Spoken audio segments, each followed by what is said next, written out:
hablar de nutrición parenteral. Vamos a ver un poquito de, bueno, las generalidades de la nutrición parenteral.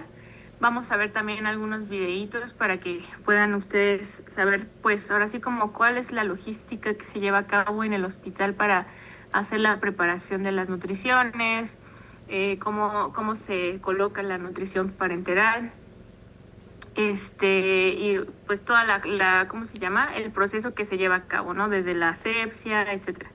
Esto va a ser bien, pues digamos que va a ser útil, ya que es un poco complicado que ustedes, por ejemplo, no sé, en el internado, pues estén en contacto con este tipo de, ¿cómo se llama? Con este tipo de procesos, ¿no? Normalmente este tipo de procesos los podrían encontrar pues en hospitales de alta especialidad, donde pues realmente sí existe un departamento exclusivo para, digamos, para el cálculo de las nutriciones parenterales. Farmacias se encarga de la preparación de estas, y pues, pero sí son hospitales un poquito ya más especializados. Ya tal vez en la residencia ya les toque, entonces es importante que ustedes ya vayan con todo el conocimiento para que pues sepan o actúen ya bajo el conocimiento de causa, ¿no? Entonces, en este año, el mes pasado, me parece, salieron las nuevas guías de nutrición, bueno, de la ESPEN, que marcan las nuevas pautas para la nutrición parenteral. Les mentiría si les digo que ya me las puse a leer, porque realmente no es el tema al que yo me dedico principalmente. Entonces, sí me gustaría darme un tiempo para actualizarme un poquito. No tiene mucho que salieron. Entonces, y ya la próxima semana me gustaría ya darles unas actualizaciones clave acerca de las nuevas pautas que hay, ¿no? Entonces esto es muy general, esto es basado en guías anteriores. Si alguno de ustedes ya ha leído las nuevas guías o ya tuvo tiempo de leerlas, eh, y pues, no sé, o sea, si ustedes escuchan que tal vez ya estoy dando información un poquito desactualizada, estoy en toda la apertura de que ustedes me corrijan, porque les digo, realmente reconozco que no he leído las nuevas guías y que no he tenido tiempo de hacerlo, pero les prometo que la próxima semana ya me voy a estar empapando un poco más al respecto. Y bueno, vamos a empezar. La verdad, la nutrición parenteral es un tema bastante interesante y es un tema bastante complejo. Entonces, ahorita, como les decía, vamos a ver generalidades. La próxima clase vamos a aprender a hacer los cálculos, que también está un poquito más complejos. Y pues de aquí ya, como el tiempo, digamos que ya se nos está acabando, vamos a tratar de ver las patologías, la nutrición artificial aplicada a las patologías. Entonces no nos podemos detener tanto, pero sí me gustaría que al menos compartirles la nueva información acerca de este tema, y que pues se vayan lo más actualizados posible. Entonces, bueno, vamos a iniciar con esta clase. Recordemos que la nutrición parenteral pues es una opción para alimentar al paciente. Sin embargo, cuando nosotros estamos tomando la decisión de cómo nutrir a algún paciente que esté en riesgo, siempre tenemos que optar primero por observar o evaluar la funcionalidad del tracto gastrointestinal, porque uno de nuestros objetivos o compromisos pues siempre es mantener la fisiología normal del cuerpo, ¿no? En el caso de que no sea posible mantener esta fisiología, pues habría que tomar otras decisiones, porque recordemos que también el estado nutricional es muy importante y es un factor pronóstico que puede afectar de manera positiva o negativa al paciente, ¿no?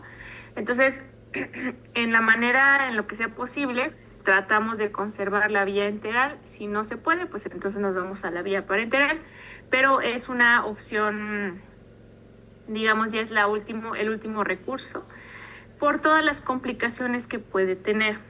Actualmente quisiera dejar como un post-it o un pin en este último enunciado, porque esto de que las complicaciones que obtenemos gracias a las nutriciones parenterales, pues ha surgido bastante controversia en los últimos meses acerca de esto, ¿no? Se ha visto que tal vez no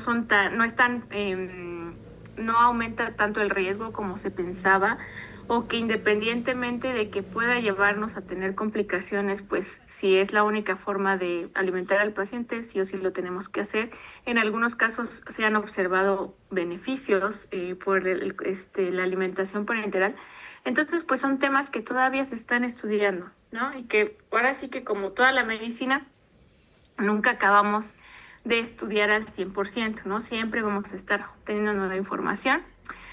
Pero bueno, realmente la nutrición parenteral comparada con la nutrición enteral, pues sí puede tener riesgos negativos o consecuencias negativas a la salud si no se lleva de manera correcta. ¿Ok? Quisiera poner un ejemplo ahorita reflexionando como lo que ha pasado en esta semana acerca de los sueros. Sé que no tiene que ver una nutrición con un suero, o sea, de cierta forma no, pero pues es muy peligroso. ¿Por qué? Porque nosotros cuando estamos alimentando a la avena, nos estamos saltando la protección o las barreras protectoras que tenemos nosotros físicas de nuestro sistema inmunológico, ¿no? O sea, realmente estamos llegando directo a la avena y entonces cualquier contaminación, cualquier mal manejo puede dañar al paciente, ¿no? Entonces, esto de los sueros, hoy en la mañana estaba yo pegando el grito en el cielo porque realmente no había tenido el tiempo de empaparme de esta noticia, y hoy en la mañana estaba viendo pues cómo estaban las condiciones en las que preparaban los sueros, al paciente le sacaban el plasma y entonces lo almacenaban y volvían a citar al paciente a las semanas, y entonces les volvían a sacar ese mismo plasma, pero ni siquiera sabían cómo lo almacenaban, se reusaban los tubos, bueno, esos ya son condiciones pues ya bastante inhumanas, ¿no? Pero sí quiero que ustedes tengan conciencia de que este tipo de nutrición pues requiere muchísimos cuidados para evitar que el paciente pueda tener alguna consecuencia negativa a corto y mediano plazo, ¿no? Entonces, bueno, la nutrición parenteral puede apoyarse o se puede utilizar cualquier vena. Vamos a tener o vamos a contemplar el uso de accesos periféricos y de accesos centrales. Podemos alimentar de las dos formas. Ahorita vamos a ver un poquito más al respecto, pero la decisión va a depender de la enfermedad, de las características de los vasos sanguíneos del paciente y de las características del vaso sanguíneo por sí mismo. O sea, no es lo mismo un acceso periférico que un acceso central en cuestión de la osmolaridad que soporta, por ejemplo. Ya lo vamos a ver un poquito más adelante. Y también la indicación del médico, ¿no? Que es aquí donde ustedes entran. O sea, ustedes, si bien no son los que van a calcular directamente la nutrición, tienen que saber en qué caso sí le vamos a utilizar, cuáles son los riesgos de alimentar de esta forma al paciente. Y pues ahora sí que el que conoce sabe cómo guiar a otros para que lo hagan bien, ¿no? Entonces, ese es el objetivo de todo esto. Entonces, por ejemplo, pacientes que tienen algún síndrome de depresión de los vasos sanguíneos, debido a múltiples, ¿cómo se llama?, funciones, pues pueden tener dificultad para ser alimentados de esta manera, ¿no? Ok, entonces, bueno, vamos a empezar primero por la necesidad de colocación de un catéter. Normalmente para la colocación del catéter se utiliza la técnica de Seldinger, que es la más segura y la más efectiva. Entonces, una vez colocado el catéter, pues ahí es donde vamos a estar, o sea, a través de ese catéter es donde vamos a estar alimentando al paciente. Entonces, para colocar el catéter, ustedes lo saben mejor que yo eso, porque realmente los que hacen la colocación del catéter son los médicos. Tenemos que tener todas las condiciones de asepsia y técnicas estériles, ¿no? La utilización de bata, guantes, toda la, ¿cómo se llama? El proceso que se requiere para entrar a quirófano.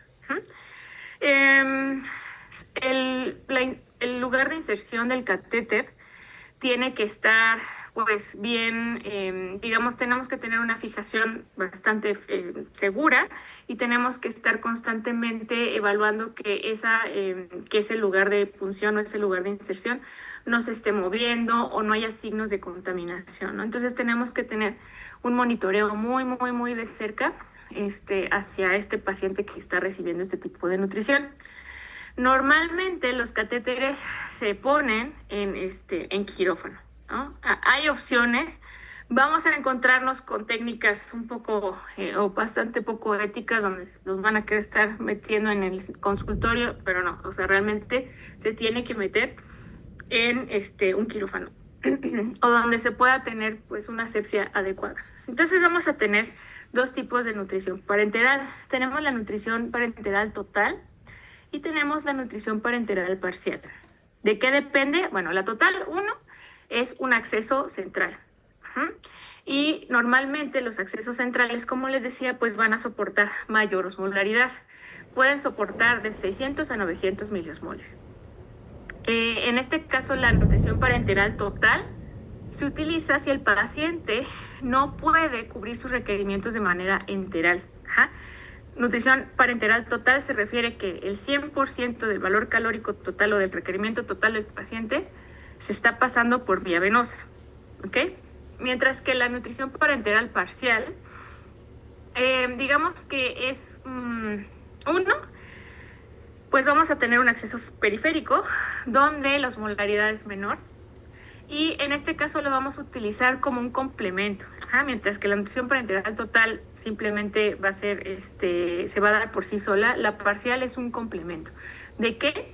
Puede ser, por ejemplo, una transición entre una nutrición parenteral total hacia la vía enteral, o puede también ser un complemento para pacientes que toleran la vía enteral, pero aún así no podemos alcanzar el requerimiento total vía enteral y entonces necesitamos apoyarnos de una vía parenteral, ¿ok? Entonces, recordemos que por sí misma la nutrición parenteral van a darnos altas osmolaridades. Esto ya lo habíamos platicado cuando habíamos hablado de la nutrición artesanal, donde mencionaba yo que a mayor hidrólisis o entre más puros o más simples estén las moléculas que estemos pasando, vamos a tener una mayor osmolaridad. Entonces, como nosotros estamos alimentando hacia la avena, simplemente vamos a estar dando monómeros, ¿ok? Entonces, en este caso, las osmolaridades van a ser altas. ¿Y esto va a ser por qué? Porque no vamos a tener ni una enzima ni nada que pueda romper de alguna forma otro tipo de nutrimento, si no es en su forma más simple. Muy bien, entonces para la nutrición parenteral total vamos a requerir un acceso central. Normalmente puede ser la vena cava. Muy bien, entonces el catéter que se utiliza pues tiene que ser de grado médico, puede ser de diferentes materiales, puede ser silicón, puede ser polietileno, puede ser polivinil, etc. Lo ideal es buscar un catéter que tenga buena durabilidad y que tenga buena resistencia. Normalmente los catéteres que son permanentes son aquellos que soportan hasta 2000 punciones, ¿no? Entonces son catéteres que sí pueden durar bastantes días sin la necesidad de estarlos cambiando. Y va a tener diferentes puertos o accesos. Si nosotros recordamos, cuando hablábamos de la nutrición enteral, yo les decía que por la sonda de alimentación no puede pasarse ningún medicamento o ninguna otra cosa que no fuera agua y alimento, ¿no? En este caso sí se puede utilizar los accesos centrales para pasar medicamentos, soluciones o incluso quimioterapia, ¿no? Entonces aquí cambia, es un poquito más flexible en este caso, ¿no? Muy bien, entonces para cuidar el catéter, como les decía, este tipo de alimentación tiene que estar muy bien acompañada y monitoreada por el médico tratante, por el departamento de nutrición, por enfermería, porque tenemos que estar al pendiente de que ese paciente no tenga ningún signo de infección, que ese catéter no se esté chorreando, que no haya irritación en la parte de la sujeción del catéter y que no haya pus, ¿no? Entonces, es bien importante mantener el catéter limpio. Lo ideal sería que se estuviera limpiando continuamente o diario. Ahorita vamos a ver un video de cómo se limpia. Y para poder utilizar el catéter, pues se tiene que hacer el lavado de manos con la debida asepsia. Y entonces ya podemos ahora sí que manipular el catéter una vez que ya pasamos por toda esta limpieza de manos. Muy bien. Entonces, ¿cuáles son las complicaciones que tanto se dicen o por las que se le ponen peros a la nutrición parenteral? Bueno, normalmente vamos a ver, estas son complicaciones, no son todas las complicaciones, también podemos ver alteraciones metabólicas que ya estaremos viendo un poquito más adelante. Pero bueno, estas son de las principales que se mencionan en la bibliografía. Podemos tener neumotórax, puede haber una punción arterial, puede haber hemotórax, puede haber quilotórax, puede haber vasculitis y pues puede ser que el catéter se rompa o se fracture, ¿no? Entonces, idealmente, el catéter tiene que estar siendo cambiado, por ejemplo, si es un catéter periférico, hasta cada 96 horas para poder evitar las infecciones. En este caso, tanto para los accesos venosos periféricos como centrales, vamos a estar apoyándonos de heparina y de hidrocortisona para, entre otras cosas, evitar la flebitis. En el caso de los catéteres centrales, se van a estar utilizando antibióticos de manera profiláctica para evitar infección. Muy bien, entonces, ¿cuáles son las indicaciones o en qué pacientes sí o sí puedo mandar nutrición parenteral? Bueno, en pacientes con desnutrición severa, ¿no? Podríamos pensar en escenarios ya bastante negativos. Por ejemplo, un paciente con caquexia, con un cáncer terminal. Pudiéramos pensar en pacientes, por ejemplo, con VIH, ¿no? Pacientes que tengan malnutrición severa y que aparte de eso tienen riesgo de seguir desnutriéndose. Podemos tener también, o podemos pensar también en los pacientes con enfermedad inflamatoria intestinal, pero aquí pondría yo un asterisco, ¿no? Porque en el caso de una enfermedad inflamatoria intestinal, ya habíamos platicado un poquito, no me acuerdo si fue con ustedes, sí se los mencioné. Podríamos pensar en un acceso postpilórico, ¿no? Podríamos irnos al yeyuno para alimentar. Va a depender de la gravedad de la enfermedad. Pero si es posible alimentar por una sonda nasoyeyunal, se prefiere mejor irnos por la vía enteral. También en síndrome de intestino corto, en pancreatitis, también ahí pondría otro asterisco. Yo soy de la vieja escuela. Resulta que cuando yo estaba en la carrera todavía, nos decían que el paciente con pancreatitis aguda tenía que dejarse en ayunas durante 8 días, ¿no? Ya después hubo pues toda una revolución acerca del tratamiento del paciente con pancreatitis aguda y bueno, se pasó como a la premisa de decir, ok, si no puedo alimentar al paciente vía enteral para no estimular el páncreas o el dichoso descanso pancreático, nos vamos por la vía parenteral. Pero no, o sea, actualmente se sabe que si el paciente en el momento en que disminuye el dolor y disminuye la amilasa, nosotros podemos pensar en alimentar al paciente con una sonda nasoyeyunal. Entonces, igual pancreatitis es, digamos que debe de ser individualizado, ¿no? Debemos de evaluar el caso de manera específica. También se pudiera utilizar en oclusión intestinal, en malabsorciones severas y en pacientes con hiperemesis, ¿no?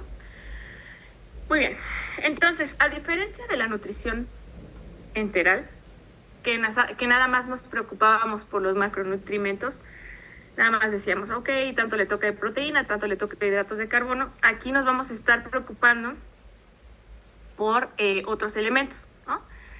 Vamos a estar alimentando al paciente, recordemos, exclusivamente por la vena. A diferencia de la nutrición enteral, donde, o sea, por ejemplo, podríamos apoyarnos de alimentos, por ejemplo, si utilizábamos la fórmula artesanal, los alimentos por sí mismos, en su matriz alimentaria, traen oligoelementos, traen vitaminas, traen minerales, entonces, pues, de alguna manera estábamos aportando esta parte.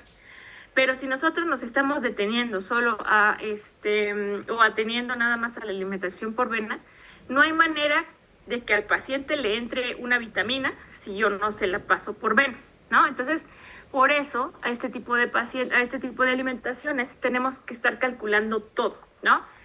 Y ya la próxima semana que veamos cómo se calcula, pues vamos a ver que son cálculos muy cuadrados, pero que se contempla tanto macronutrientes como micronutrientes, ¿ok? Entonces, vamos a empezar con los hidratos de carbono. Ay, perdón. Los hidratos de carbono en la nutrición parenteral los vamos a estar añadiendo a manera de dextrosa.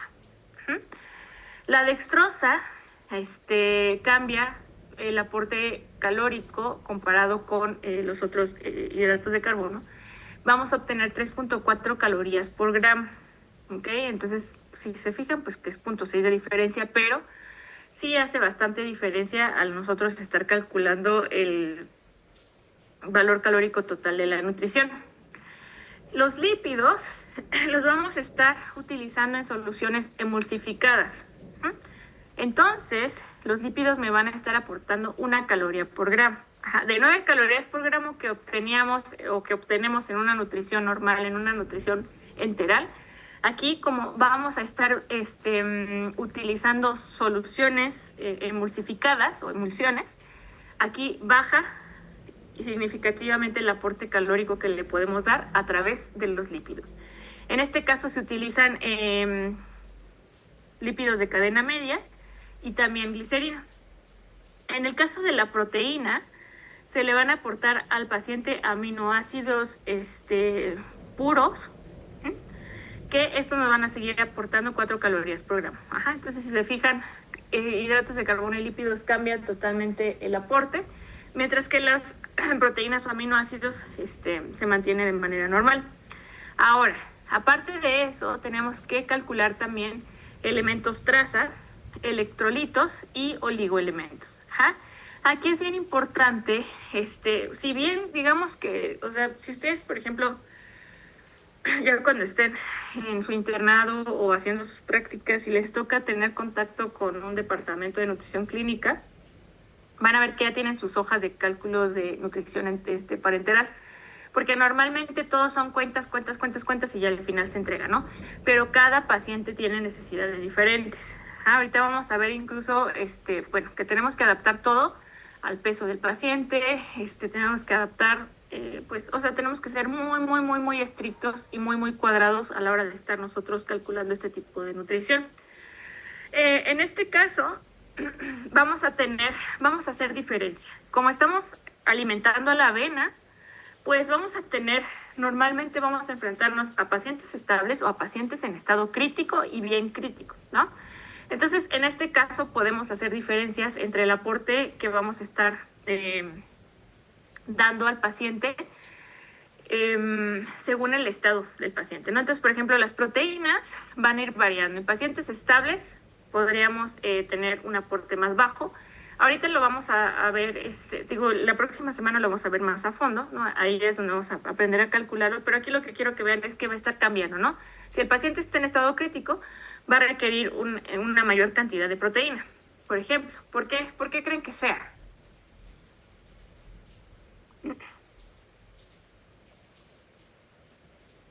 Porque es como una de las cosas que se consume más rápido, ¿no? Cuando hay como después de los hidratos de carbono, si está como consumiendo energía para recuperarse. Exactamente, y normalmente si el paciente requiere energía, nosotros conocemos ya, vayámonos otra vez a las clases de bioquímica, nosotros sabemos que en el momento en que nuestro cuerpo requiere energía, lo primero que nos vamos a estar acabando, ¿qué va a ser? O sea, ¿qué es la primera línea de consumo energético que se nos va cuando nosotros estamos, por ejemplo, en ayuno o después de un periodo prolongado sin comer? ¿Qué se va primero?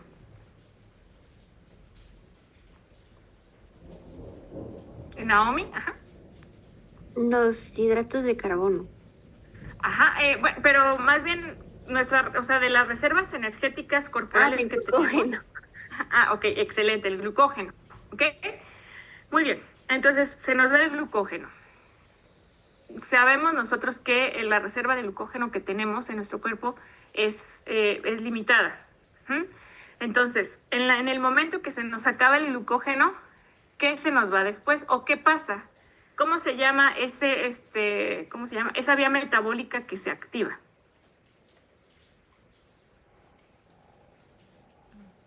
Naomi. Es la gluconeogénesis. La gluconeogénesis, excelente. ¿Y la gluconeogénesis por definición qué es? Pues es cuando como que se generan glucosas a partir de otros sustratos, como de un lípido o de una proteína. Excelente. Vamos a estar generando glucosa a través de fuentes no hidratos de carbono. Entonces, en este caso pensemos que tenemos un paciente que tal vez no alcanzábamos sus requerimientos de forma integral. El paciente estuvo consumiendo menos del 50% de sus requerimientos por un tiempo prolongado. Resulta que decimos, ok, bueno, este paciente requiere nutrición parenteral total. Y entonces resulta que ese paciente tiene alguna enfermedad que tiene un alto gasto energético, ¿no? Entonces, pensemos en varias cosas. Ese paciente, en primer lugar, no vamos a poder iniciar la alimentación al 100%, ¿no? A este paciente necesita 1500 calorías, se las paso con la nutrición parenteral total, ¿no? O sea, tenemos que ir poco a poco, ¿no? Y entonces, este paciente, o sea, el cuerpo no le va a decir al paciente, ay, no, espérate a que me nutran completamente para seguirme desgastando, ¿no? O sea, la enfermedad sigue y sigue requiriendo y ese requerimiento está aumentando, ¿no? Entonces, normalmente, cuando nosotros no tenemos la suficiente energía, pues nos vamos a ir a la gluconeogénesis. Y entonces, una de las cosas que se le va a ir más rápido a un paciente hospitalizado, sí o sí, va a ser el músculo, ¿no? Porque de ahí es donde vamos a estar sacando la energía que necesitamos para que el paciente, digamos, que se mantenga de alguna manera con un equilibrio energético. Entonces, por eso, los pacientes en estado crítico pues van a requerir más cantidad de proteína. También podríamos decir que los pacientes en estado crítico pues va a depender mucho de la condición que tengamos el aporte calórico. No se vayan por este cuadrito también, como les decía, es un poco viejo, pero hay que individualizar el caso, ¿no? Solo quiero que se queden con el pensamiento de que las proteínas vamos a estar requiriendo más, un paciente con estado crítico, un paciente con una enfermedad de alto gasto, ¿ok? Aparte de eso, pues tenemos que contemplar los requerimientos de electrolitos, por ejemplo, el calcio, el magnesio, el fósforo. Todos los tenemos que estar contemplando para poder hacer el cálculo de la nutrición parenteral. Ya lo veremos la próxima clase. Alrededor, o sea, si el paciente está estable, podemos prescribir de 25 a 30 kilocalorías kilogramo día. En cuanto a los líquidos, nos podemos ir de 30 a 40 mililitros kilogramo día, pero igual hay que evaluar el estado del paciente, ¿no? Porque hay pacientes que pueden tener riesgo de sobrehidratación y entonces ahí podemos, pues ahora sí que afectar al paciente. Entonces, por eso no es una receta en general. Si el paciente vive con obesidad, entonces vamos a tener que hacer un ajuste de la prescripción de kilocalorías. O sea, por ejemplo, si pesa, no sé, 100 kilos, ¿no? Ese paciente, o sea, si nosotros, pues le tocan 3000 calorías, ¿no? Tenemos que hacer un ajuste o una corrección del peso. En este caso nos vamos al peso ideal a través de alguna de las fórmulas que vimos al principio del semestre y vamos a sumarle el 20%, ¿no? Por ejemplo, este paciente que pesaba 100 kilos, digamos que su peso ideal son 60, ¿no?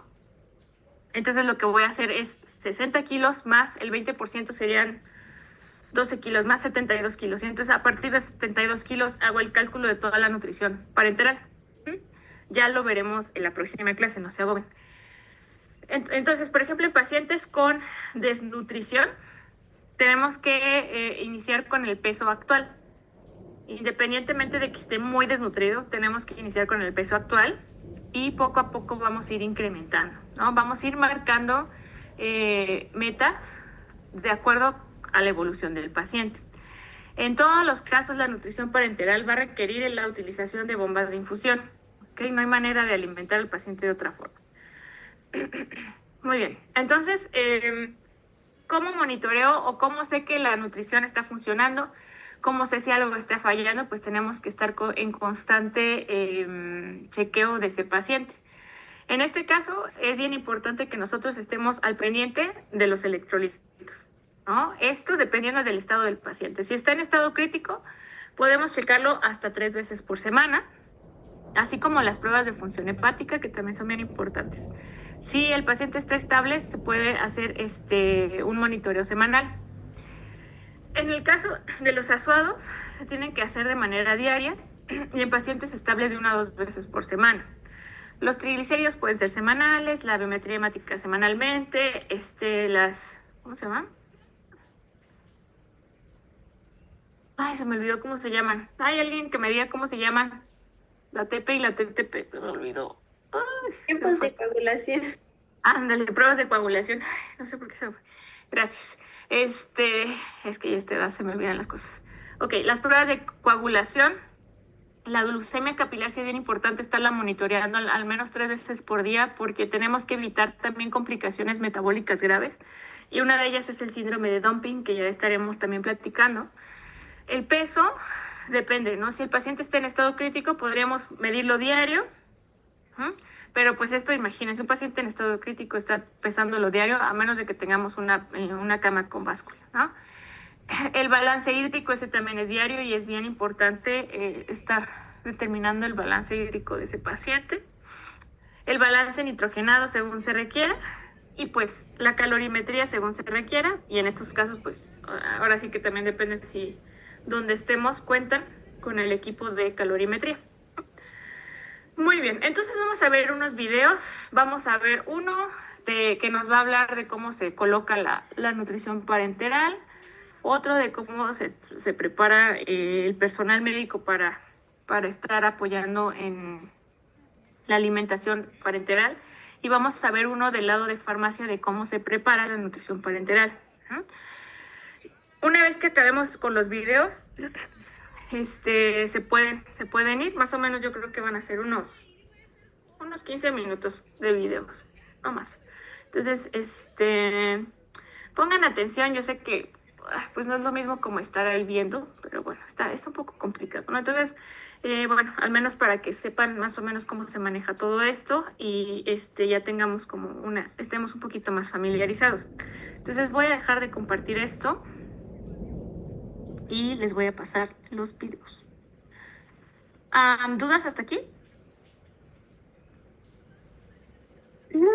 No, gracias. ¿No? Ok, perfecto.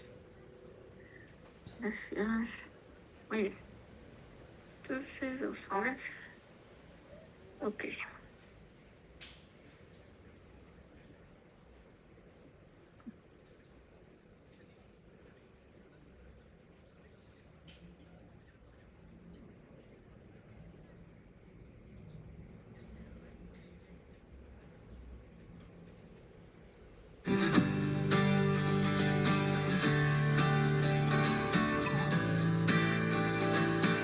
La administración de nutrición parenteral por catéter venoso central.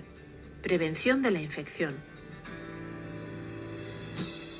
Este vídeo, elaborado por el Servicio de Medicina Preventiva, tiene por objetivo la estandarización del procedimiento de administración de nutrición parenteral.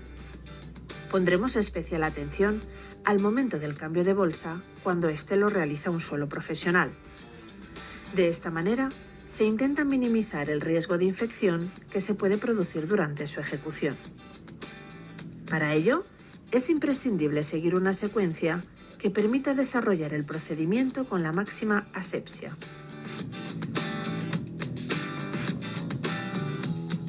La nutrición parenteral consiste en la administración de nutrientes mediante su infusión a través de una vía venosa, generalmente una vía venosa central.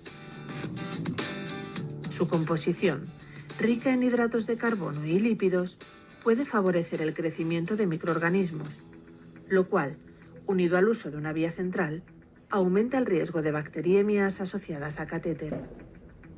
Se comenzará el procedimiento con la recopilación de todo el material necesario. Además de la nueva bolsa de nutrición parenteral suministrada por el servicio de farmacia, se debe contar con un paño estéril, una jeringa de 10 mililitros, 2 paquetes de gasas estériles, guantes limpios, guantes estériles, una ampolla de 10 mililitros de suero fisiológico, producto de base alcohólica accesible, esparadrapo, preferiblemente de plástico, clorexidina alcohólica al 2% y 2 mascarillas quirúrgicas. Para empezar, la enfermera debe colocarse una mascarilla quirúrgica cubriendo nariz y boca. Si el paciente lo tolera, él también se colocará una. Se debe comprobar la identidad del paciente. Para poder generar un ambiente de confianza, es conveniente explicar el procedimiento al paciente antes de comenzar. Inicie la técnica realizando una higiene de manos. Después, puede colocarse unos guantes limpios.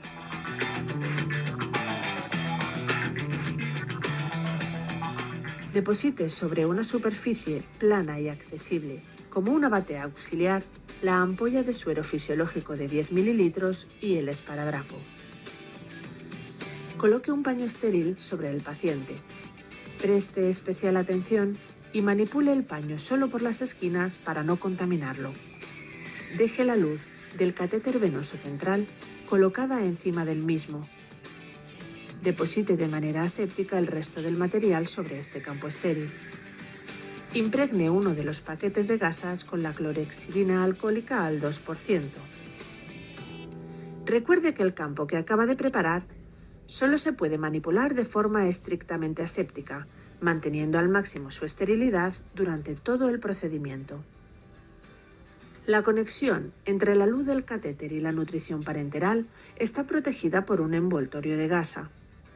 Tras retirar esta protección, utilice de manera aséptica una de las gasas impregnadas en clorexidina alcohólica para volver a cubrir la conexión y así poder manipularla posteriormente con seguridad. Saque la nueva nutrición parenteral de la bolsa y cuélguela en el pie de gotero donde esté colocada la bomba de perfusión. Mantenga el sistema enrollado tal y como viene preparado desde el servicio de farmacia. En este momento, proceda a apagar la bomba, pinzar la luz del catéter y a cerrar el sistema para, a continuación, desmontarlo de la bomba. Desenrolle el sistema de la nueva nutrición parenteral. Colóquelo en la bomba y proceda a su purgado. Evite tocar el extremo más distal del sistema. Deposítelo encima del campo estéril y asegure su estabilidad. Retírese los guantes y deséchelos. Realice una nueva higiene de manos con producto de base alcohólica.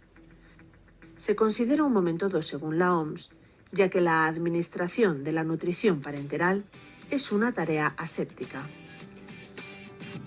Colóquese los guantes estériles.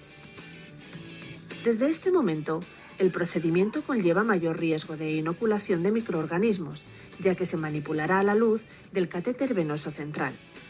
Por ello, debe ser riguroso en la ejecución.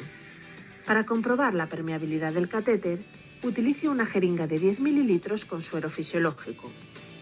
Su manipulación ha de ser aséptica, por lo que debe usar las gasas estériles del campo para manipular la ampolla.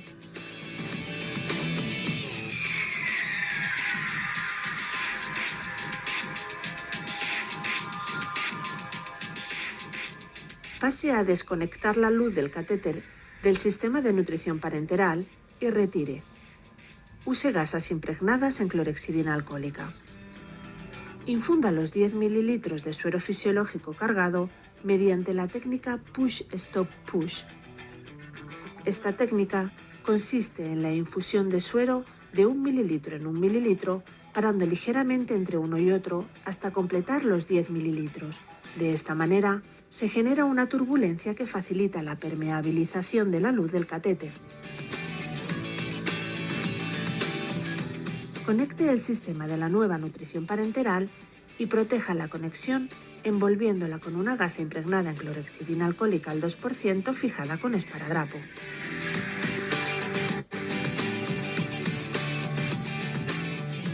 Finalizada la parte de mayor riesgo, programe la bomba según las indicaciones de tratamiento e inicie la perfusión inmediatamente. Tras retirar el material y desechar los residuos en los contenedores sanitarios correspondientes, puede retirarse los guantes y realizar una nueva higiene de manos correspondiente al momento 3 según la OMS. Al acceder por primera vez a una luz heparinizada, se debe proceder a la retirada del sello de heparina y a la comprobación de su permeabilidad antes de poder utilizarla. Para ello, cargue una jeringa de 10 mililitros con suero fisiológico. Con otra jeringa de 10 mililitros, realice la extracción de 2 mililitros de sangre. Pince la luz del catéter venoso central y con la jeringa cargada con suero fisiológico, realice la limpieza de la luz mediante la técnica ya explicada de push-stop-push. Ahora, la luz ya puede ser utilizada. Conecte la nutrición parenteral e inicie la perfusión. Preste atención. La sangre extraída nunca debe ser reinfundida. Se debe desechar. Al finalizar un tratamiento y proceder a desconectar el sistema de la luz del catéter venoso central utilizada, serán clave el lavado y heparinización de esta luz. Deberá preparar en este caso una jeringa con 10 mililitros de suero fisiológico y también una jeringa de 5 mililitros con fibrilin al 2%.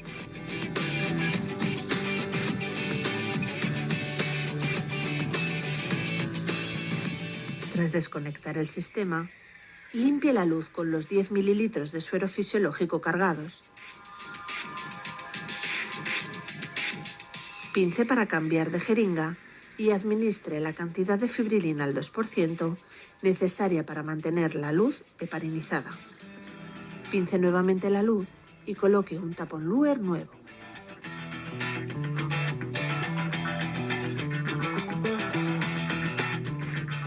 Le recomendamos que cada vez que manipule una vía central, tenga presente la necesidad de mantener la asepsia durante el procedimiento que realice.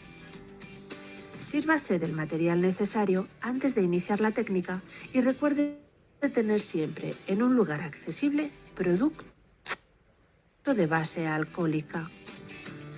Recuerde que la realización de una correcta higiene de manos, junto con la estandarización de los procedimientos y el conocimiento de estos por parte de los profesionales, disminuye el riesgo de infección y aumenta la seguridad de los pacientes.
Hola, soy la profesora titular de la Cátedra de Enfermería del Adulto y del Anciano, licenciada Graciela Muratore, de la Escuela de Enfermería de la Universidad Nacional de Córdoba.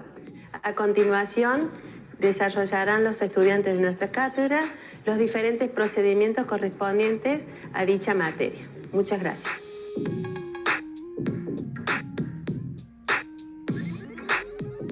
Hola, soy Fernando y en esta oportunidad le presentaremos cómo realizar la administración de nutrición parenteral total. Necesitaremos solución para nutrición parenteral total o parcial, un equipo de administración intravenosa, una bomba de infusión, campos estériles, guantes y gasas estériles, solución antiséptica, una etiqueta para la solución, bata, gorro y barbijo, bisturí y llave de 3 vías. Procedimiento para la administración de nutrición parenteral total. Primero, debemos verificar la indicación de inicio de la nutrición parenteral. Luego, le explicamos al paciente el procedimiento que realizaremos. Nos aseguramos antes de administrar la solución que cubre al paciente los siguientes requisitos: identificación correcta, nombre del paciente, número de cuarto o cama. Corroboramos en la solución que el contenido de los elementos del frasco concuerden con los especificados en la etiqueta y estos con los prescriptos en la orden del médico. Luego, rectificamos que la solución se encuentre a temperatura ambiente. Observamos que la solución no contenga partículas, nubosidades y que el frasco o la bolsa esté íntegro. Nos realizamos el lavado de manos. Luego controlamos que todos los materiales necesarios estén a nuestro alcance. Nos colocamos bata, barbijo, gorro y guantes estériles.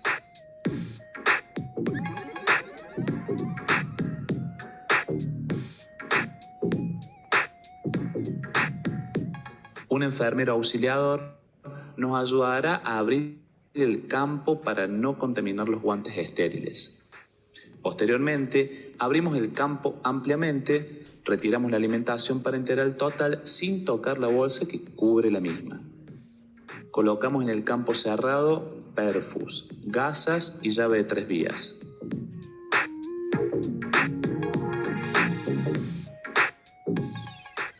Luego mezclamos el contenido de la bolsa.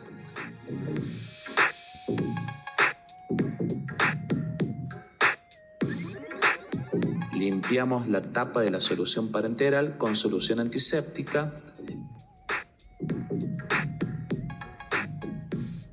e insertamos asépticamente a la bolsa de nutrición parenteral el equipo de administración. Agregamos el filtro adecuado al equipo de administración intravenosa y colocamos este en la bomba de infusión. Colocamos campo fenestrado en el sitio del catéter central, retirando la tapa de la llave de 3 vías con gasa antiséptica.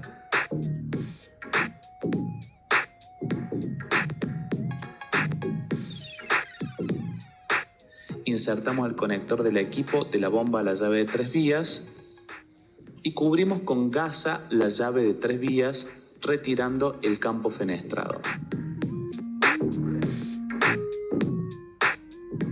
Pasamos a programar la bomba de infusión según la prescripción médica.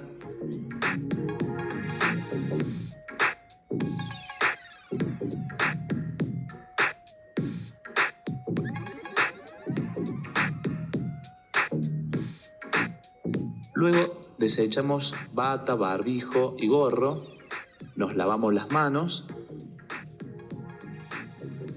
y controlamos y observamos al paciente controlando goteo exacto según indicación médica. Por último, registramos en el informe de enfermería el procedimiento realizado.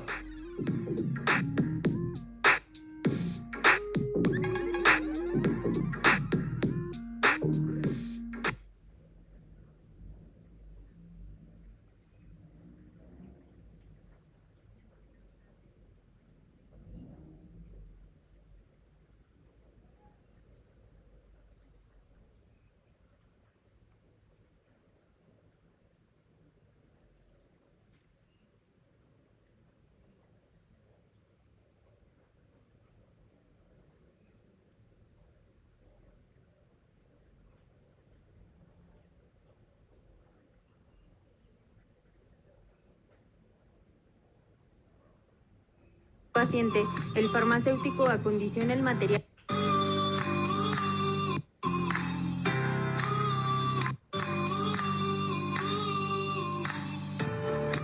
Una vez realizado el análisis de la orden médica, de acuerdo con el diagnóstico y la enfermedad del paciente, el farmacéutico acondiciona el material a utilizar para preparar la nutrición parenteral y los nutrientes que se le van a administrar al paciente mediante la sonda. El farmacéutico que entrará a la central debe de colocarse el equipo de seguridad, que incluye cubrebocas, cofia, bata, guantes y zapatones.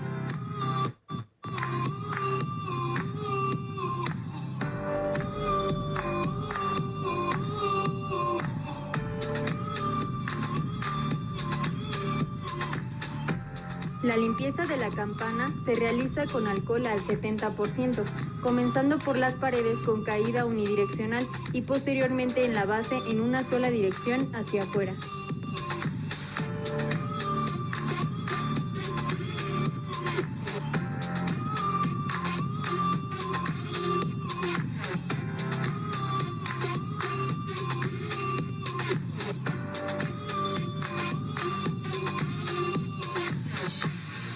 Se agregan los nutrientes de acuerdo a la orden de mezclado, esterilizando cada uno con alcohol al 70% y agitando después de cada adición.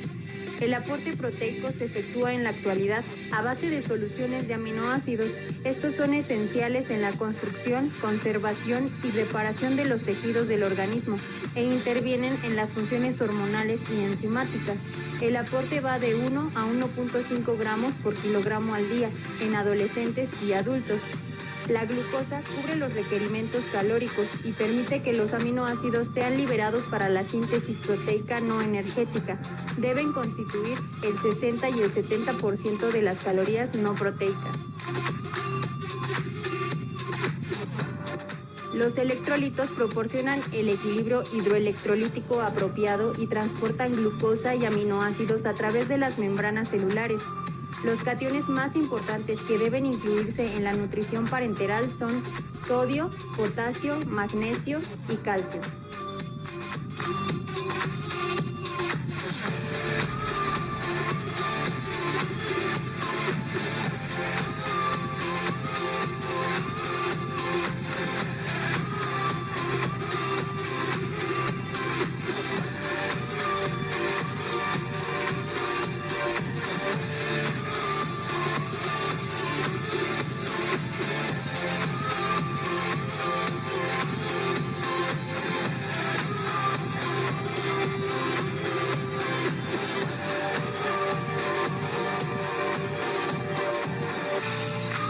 Las vitaminas son elementos que carecen de valor calórico y precursoras de coenzimas.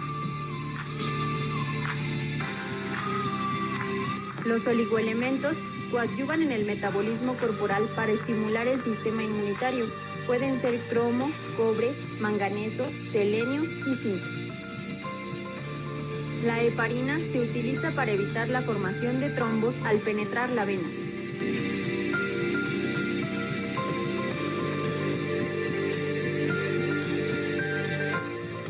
Si el paciente lo requiere, se pueden administrar de 0.0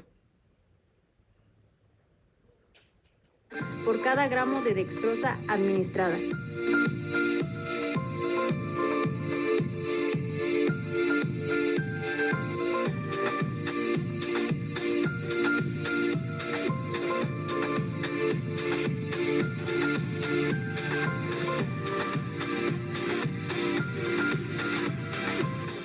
Los lípidos son sustratos de energía primaria y el almacenamiento principal de energía en el cuerpo humano.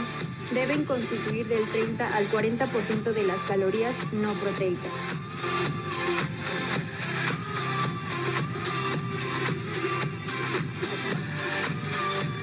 Por último, una vez terminada la nutrición parenteral, se coloca dentro de una bandeja estéril con su etiqueta correspondiente para su identificación y control de calidad.